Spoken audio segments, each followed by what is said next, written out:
kai da Audu Allah taimake ka. muna zargin ka kai ne wanda ka kashe Sumayya. Wallahi ranka ya daɗe, wallahi duk mutu na duk watsal ɗina wallahi ban taɓa kashe mutum ba. To in ba kai ne ka kashe ta ba, kai ne ka sace ta.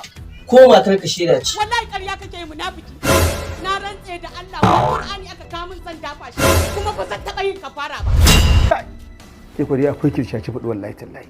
Kuma in kika shato kika faɗa sai ki tsaya ki haƙiƙanci akan cewar wai dole haka. Haka ne mana. Ko kana tunanin za ta yi magana ne? To gaskiya ne ranka dai. Mafi mishkila a bar wannan magana. Kamar ya bar wannan magana. In har ka gaya mani da Sumayya take ba, bari in gaya ma wani abu.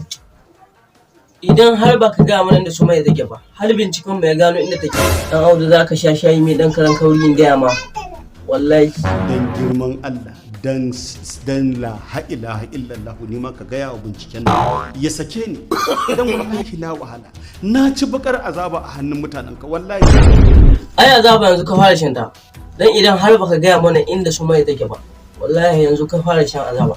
Kai kuna yana ku kama shi. Wallahi a dakata, wallahi a dakata. Ni zan faɗi iyakacin gaskiya ta iyakacin abin da na sani. Gaya mana. Wani ne ya sace Sumayya? Ban san shi ba. San shi ba? Kambal. Yalla bai. Ina kuka yi da Sumayya da kun ka sashi da? Wallahi mu ba mu san komai ba. Shi baba dan Audu shi ya kamata a tambaya. Ni ban taba ganin mutum irin na Audu ba. Ni mana je ban taba ganin mutum irin na Audu ba. Wai shi har yana tutaya da shi zambaye iya ba garkuwa da mutane ba.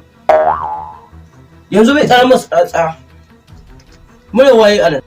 To mu ne wanda muka kama Sumayya. A hannun ya. Anan yi za mu tare jami'an ka duka gab na Najeriya rabu. Wallahi ba za su gano inda take ba kuma ba za su gano. Ina tuwa kai mutane shi mun banza da shi. Kai Kabir. Ranka ya dade. Ku kama dan Audu ku te ku ba cinannan dukan da sai har sai ya faɗa muku inda yayi da Sumayya. Wala quwwata illa billah. Kai jama'a. Kai jama'a. Ni dan Abdullahi na ga ta kaina.